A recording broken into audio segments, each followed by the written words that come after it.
Narmada Eshala audio సిరీస్కి స్వాగతం. నేను మీ నర్మద. నేను రాసి నా మరో రొమాంటిక్ ప్రేమ కథతో మీ ముందుకు వచ్చాను. వ్యూవర్స్, ఈ స్టోరీలోకి వెళ్ళే ముందు లైక్ చేయడం మర్చిపోకండి. స్టోరీ మొత్తం చూసేశాక మంచి కామెంట్ పెట్టండి, హైప్ చేయండి. ఈ కథలో భావామర్తల మధ్య ఉండే చిలిపి గొడవలు, వాళ్ళ మధ్య బోలెడంత రొమాన్స్ ఉంటుంది. కాబట్టి ఒక్క వీడియో కూడా స్కిప్ చేయకుండా చూసేయండి. ఈ స్టోరీ ప్రోమో కొద్దిగా మీకోసం. టెన్షన్తో గోర్లు కొరుకుతూ తన గదిలో కూర్చొని ఉంది సంయుక్త. ఆమెకు నిమిషాలు భారంగా గడుస్తున్నాయి. హాల్లో పెద్దవాళ్ళు మాట్లాడుకుంటున్న మాటలు చిన్నగా ఆమెకు వినబడుతున్నాయి. వాళ్ళు మాట్లాడుకునేది ఆమె గురించి కావడంతో క్షణక్షణానికి టెన్షన్తో పాటు ఆమె గుండె కొట్టుకుంటున్న వేగం పెరిగింది. ఇప్పుడు మౌనంగా ఉంటే కుదరదు. జరగవలసింది కాస్త జరిగిపోతుంది. ఎలాగైనా వాళ్ళ ప్రయత్నాన్ని ఆపాలి. కానీ ఎలా? ఆలోచనలో పడింది ఆమె. కానీ గోర్లు కొరకడం ఆపలేదు. కొరకవలసిన దానికన్నా ఎక్కువ కొరికేసిందేమో. ఇక కొరకడానికి గోరు లేక వేలి కొస చిట్లి రక్తం వచ్చింది. దాని తాలూకు మంట ఆమెకు తెలుస్తుంటే అబ్బా అని తన వేళ్ల వంక చూసింది. ఇంతలో అక్క, నిన్ను పిలుస్తున్నారు అనేసి ఆమె కజిన్ ఇలా వచ్చి అలా చెప్పేసి వెళ్ళింది. గుండె జారిపోతుంటే ధైర్యాన్ని కూడగట్టుకొని చిన్నగా వచ్చింది. ఎవరినీ చూడకుండా తన తలని పూర్తిగా నేలకు వంచేసింది సంయుక్త. మేమందరం ఇక్కడ ఉంటే గదిలో ఒక్కదానివి ఏం చేస్తున్నావు? మాధవి అడిగింది. అమ్మా, నాకు ఈ పెళ్ళి ఇష్టం లేదు. ఇక మీరు ముహూర్తాలు పెట్టుకోవడం అది ఆపేయండి అరిచినట్టే అన్నాను అనుకుంది. కానీ ఆమె గొంతు నంగిగా పీలగా వినిపించింది. అక్కడున్న వాళ్ళందరూ అని నోరు తెరిచారు. వాళ్ళ ముఖాలు ఆశ్చర్యంతో తెల్లబోయాయి. ఇక ఆమె బావ శిఖర్ ముఖమైతే కోపంతో కందగడ్డలా మారింది. ఆమె ఎవరి వైపు చూడకుండా ఫాస్ట్గా తన గదికి వచ్చి తలుపులు వేసుకుంది. ఇది నన్నే రిజెక్ట్ చేస్తుందా? ఇప్పుడే వెళ్ళి దాని సంగతి చూస్తాను అని సంయుక్త దగ్గరికి వెళ్ళబోతున్న శిఖర్ చెయ్యి పట్టి ఆపేశాడు అతని తండ్రి. ఈ పిల్లేంటి ఇలా మాట్లాడి వెళ్ళింది? దానికి బావ అంటే ప్రాణం కదా. అలాంటిది వాడితో పెళ్ళి వద్దంటుందేంటి? సంయుక్త నాన్నమ్మ ఆలోచనగా అంది. అందరి భావం అదే కావడంతో తలలు తిప్పి ఆమెను చూశారు. నిన్న మొన్నటి వరకు ఆమె ఎలా ఉండేది అంటే బావే తన ప్రాణంగా, అతడే తన ప్రపంచంగా ఉండేది. అలాంటిది ఇప్పుడు ఇలా ఎందుకు మాట్లాడిందో ఆమెకు తప్ప ఎవరికీ తెలియదు. కానీ ఏదో జరిగిందని ఆమె బావ శిఖర్ అనుకున్నాడు. అసలేం జరిగి ఉంటుంది అనేది మునుముందు కథలో తెలుసుకుందాం. ఇక అసలు కథలోకి వెళ్దామా? ప్యూర్ రొమాంటిక్ లవ్ స్టోరీ నిన్నే పెళ్లాడతా ఎపిసోడ్ 1. చంద్రుని రాక కోసం తారక ఎదురుచూసినట్టు శిఖర్ కోసం సంయుక్త చాలా సంవత్సరాలు ఎదురుచూసింది. ఆమె ఎదురుచూపు ఫలించి అతడు యుఎస్ నుండి వచ్చేస్తున్నాడని తెలిసినప్పుడు ఆ కొన్ని గంటల విరహాన్ని ఆమె తాళలేకపోయింది. అబ్బా, ఇంకా ఎంతసేపు ఈ నిరీక్షణ? విసుగుతో కూడిన నిట్టూర్పు ఆమె నుండి వెలువడింది. ఎప్పుడు తెల్లవారుతుందా అనుకుంటూ ముసుగు తన్ని పడుకుంది అన్న మాటే కానీ ఆమె కలల నిండా అతడే, అతని రొమాంటిక్ చర్యలే.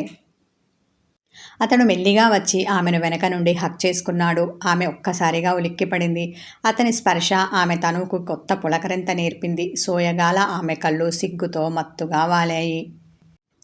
ఆమె చెవి దగ్గర అతని పెదాలు చేరగానే అతడేదో మాయ చేసినట్టుగా ఒకలాంటి ట్రాన్స్లోకి వెళ్ళింది సంయుక్త. ఆమెని చుట్టుకొని ఉన్న అతని చేతుల్ని గట్టిగా పట్టుకుంది. నా కోసమేనా ఈ ఎదురుచూపు?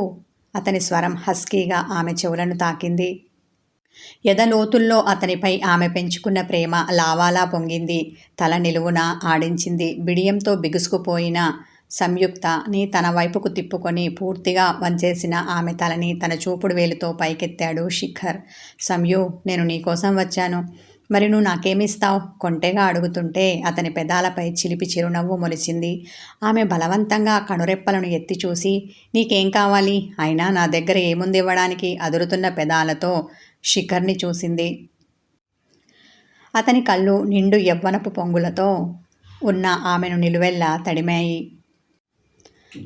ఇవ్వాలి అంటే చాలా ఉన్నాయి. ప్రస్తుతానికి ఇవి చాలు. ఆమె పెదాలను అందుకొని ముద్దు పెట్టాడు శిఖర్. అతని చర్యకి ఆమె విస్తుపోయింది. అంతలోనే అతని ముద్దులోని గాఢతకి వివశురాలైంది. అతని మెడ చుట్టూ చేతులు వేసింది. అతని ముద్దులోని డెప్త్ అంతకంతకు పెరుగుతుంటే ఆమె గుండె కొట్టుకునే వేగం పెరిగింది. ఊపిరి భారంగా మారి శ్వాస తీసుకోవడం కష్టమైంది. ఇలాగే ఇంకాసేపు ఉంటే ఊపిరి ఆడక చస్తానేమో అనుకుని బలంగా అతన్ని తోసేసింది. కాదు కాదు తోశాను అనుకొని తన పైన కప్పుకొని ఉన్న దుప్పటిని తోసేసి గుండెల నిండా ఊపిరి పీల్చుకుంది సంయు.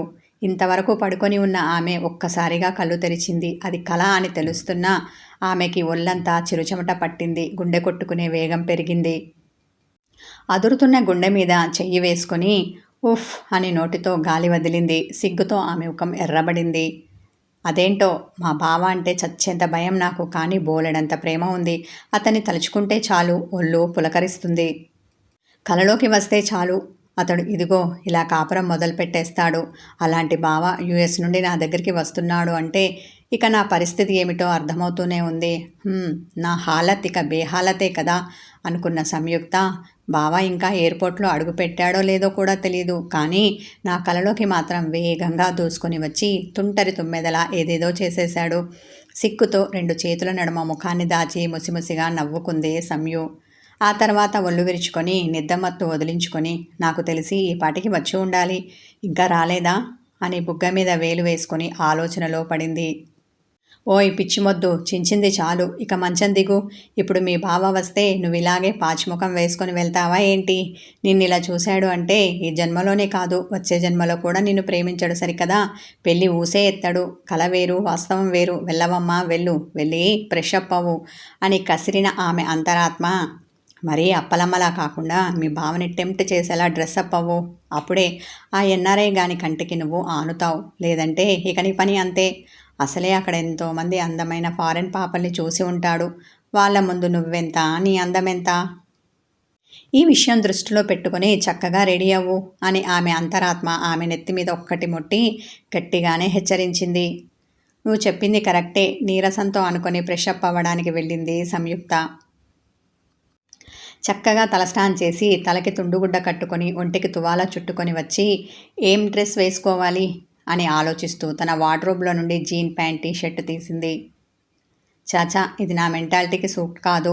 పైగా ఇప్పటి వరకు ఇలాంటి డ్రెస్లోనే అక్కడ పాపలందరినీ చూసి ఉంటాడు బావ, కాబట్టి నా ఎన్ఆర్ఐ బావ ఇంప్రెస్ అయ్యే ఛాన్స్ లేదు అనుకొని దాన్ని పక్కన పడేసి పోనీ ఈ చుడిదారి వేసుకుంటే అని దాన్ని ఒంటి మీద వేసుకొని చూసింది. చీచి, అందరికేమో కానీ నాకైతే అస్సలు బాగోదు. ఉన్న నా అందం కాస్త ఈ డ్రెస్లో తగ్గుతుంది తప్ప పెరగదు అనుకొని దొండపండు లాంటి తన పెదవిని విరిచింది. ఇలా కాదు కానీ చీర కట్టుకుంటే పోలా ట్రెడిషనల్గా ఉంటాను అనుకొని పోయినసారి బర్త్డేకి తల్లి తన చేత బలవంతంగా కొనిపించిన చీరను తీసుకొని పైటలా వేసుకొని చూసింది. ఒంటికి చుట్టుకున్న తువ్వాల గుండెల మీద నుండి జారిపోతుంటే ఒక చేత్తో గట్టిగా పట్టుకొని బాగానే ఉంది, కానీ ఇది కట్టుకొని పెళ్ళైన తర్వాత చూపించవలసిన అందాలన్నీ ఇప్పుడే వాడికి చూపిస్తే ఆ తర్వాత చూపించడానికి ఏమీ మిగలవు అనుకొని ఆ చీరను మంచం పైన పడేసింది.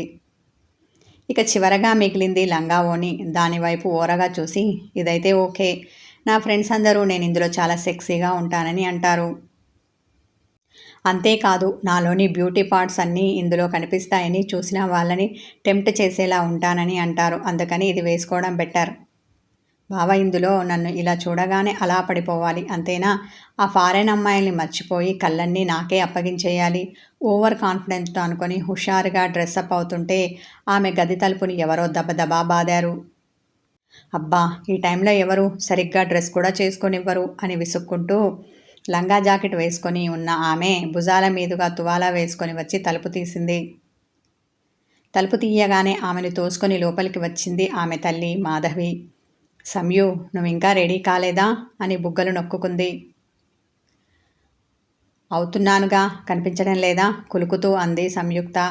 ఆమె తల ఆడించి అవతల మీ నాన్న మీ బావని రిసీవ్ చేసుకొని ఎయిర్పోర్ట్ నుండి బయలుదేరాడట, కాసేపట్లో వచ్చేస్తారు, త్వరగా కానీ అని సంయుక్తకి ఓని వేసింది.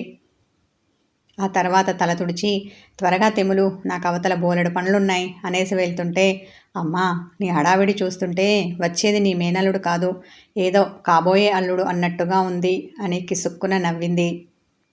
వెళ్తున్న ఆమె వెనక్కి తిరిగి చూసి ఏమో ఎవరికి తెలుసు, అక్కడ ఏ అమ్మాయిని తగులుకోకుండా ఉంటే మనకి ఆ అదృష్టం కలిసి వస్తే ఈ ఇంటికి అల్లుడవుతాడేమో అని ముసిముసిగా నవ్వుతూ వెళ్ళింది. అక్కడ ఏ అమ్మాయిని తగులుకోకుండా ఉండి ఉంటే తన తల్లి అన్న ఆ మాట సంయుక్త మనసును సూటిగా తాకింది. అంతవరకు ఉన్న పాలపొంగు లాంటి ఆమె ఉత్సాహం మీద నీళ్లు చల్లినట్టయింది. దేవుడా, ఓ మంచి దేవుడా, మా బావకి ఎవ్వరు గర్ల్ ఫ్రెండ్ లేకుండా చూడు, నీ దగ్గరికి వచ్చి నీ గుడి చుట్టూ ప్రదక్షిణలు చేస్తాను అని నిల్చున్న చోటే గాలిలో దేవుడికి దండం పెట్టింది సంయు. తల దువ్వి చిన్నగా క్లిప్పు పెట్టి పొడవైన జుట్టుని అలా వదిలేసి వయ్యారంగా మెట్లు దిగి నడుచుకుంటూ ఇంటి ముందు ఉన్న గార్డెన్కి వచ్చింది. ఒక్క గులాబీ పువ్వును తెంపి తలలో ఒక సైడ్కి పెట్టుకోవాలి అనుకుంది. ఇంతలో కారు వచ్చి వీధి వాకిట్లో ఆగింది. అందులో నుండి దిగిన అతడు ప్రయాణపు బడలికను తగ్గించుకోవడానికి అన్నట్టు ఒళ్ళు విరుచుకున్నాడు. అది చూసి పువ్వు కోస్తున్న ఆమె వేలికి ముళ్ళు గుచ్చుకుంది. దాంతో ఆమె అబ్బా అని చెయ్యి వెనక్కి తీసుకొని వేలును నోట్లో పెట్టుకొని రెప్పవాల్చకుండా అతన్ని చూసింది. అబ్బా, ఏమున్నాడే, బాయిలర్ కోడిలా, తెల్లగా ఎత్తుగా మోడర్న్ మన్మధుడిలా భలే ముద్దొస్తున్నాడు. ఒక పక్క నుండి అతన్ని చూసి తెగ ఫీల్ అయింది సంయు. కారు దిగిన అతడు స్వచ్ఛమైన ఆ ఇంటి వాతావరణం చూసి, నా చిన్నప్పుడు చూసిన దానికి ఇప్పటికీ ఏమీ మారలేదు. అదే ఓల్డ్ బిల్డింగ్, అదే కల్లాపి చల్లి ముగ్గు వేసిన వాకిలి, ముగ్గు మధ్యలో పువ్వుతో అలంకరించిన గొబ్బెమ్మ, same to same view, no change అనుకున్నాడు అతడు. అతన్ని రిసీవ్ చేసుకొని వచ్చిన అతని మేనమామ హర్షవర్ధన్, శిఖర్, ఇక్కడ నిలబడిపోయావు, ఇంట్లోకి వెళ్దాం పదా అన్నాడు. అతడు స్టైల్గా ముందుకు నడుస్తూ ఒక్కసారిగా తల పక్కకి తిప్పి చూశాడు. అయ్యో, నన్ను చూసేశాడా ఏంటి అని కంగారు పడుతూ గబుక్కున చెట్టు వెనక దాక్కుంది సంయు. ఆమెను కంటికొసతో చూసిన అతని పెదవుల చిన్నగా విచ్చుకున్నాయి. గుమ్మం దగ్గరికి రాగానే ఆగండి ఆగండి, తొందరపడి అప్పుడే లోపలికి రాకండి అని పని మనిషిని పిలిచి ఎర్రనీళ్లతో దిష్టి తీయించింది హర్షవర్ధన్ భార్య మాధవి. సంయు అతని ముందు నుండి వెళ్ళడానికి సిగ్గుపడి వెనకవైపు నుండి వంటింట్లోకి దూరింది. హాల్లో కూర్చొని ఆ ఇంటి కుటుంబ సభ్యుల్ని పలకరిస్తూ ఉన్న అతన్ని తొంగి చూసింది. ఒసే సంయు, అక్కడి నుండి తొంగి చూస్తావేంటి, ఇలారా అని ఆమెను హాల్లోకి పిలిచింది మాధవి. మా అమ్మ నన్ను ఇరికించేసిందిగా అని పళ్ళు నూరుకున్న ఆమె తల వంచుకొని మెల్లగా అడుగులో అడుగు వేసుకుంటూ వచ్చి అతనికి ఎదురుగుండా తన తల్లి పక్కన నిలబడింది. షికి, దీన్ని గుర్తుపట్టావా? సమీను చూపించింది మాధవి. అతడు సూటిగా ఆమెను చూసి గుర్తులేదు అన్నట్టుగా పెదవి విరిచి భుజాలు కదిపాడు. ఆశ్చర్యంతో నోరు తెరిచిన సంయు పాపకి కోపం సర్రున అరికాలి నుండి తలకెక్కింది. ఏం యాటిట్యూడ్ చూపిస్తున్నాడు, పొగరబోతు వెధవ, నేనెవరో గుర్తులేదట, అసలు మర్చిపోయే ఫిగరేనా నాది, ఉడుకుబోతుతనంతో అనుకుంది సంయుక్త. అలా కుళ్ళుకుంటున్న ఆమెను చూసి కొంటెగా కన్ను కొట్టాడు శిఖర్. దెబ్బకి గొంతులో గుటికపడింది సంయుకి. ఈ రొమాంటిక్ కథ కొనసాగుతుంది. వ్యూవర్స్, ప్రతిరోజు 7 o'clock వస్తుంది, చూసేసి కామెంట్ పెట్టండి.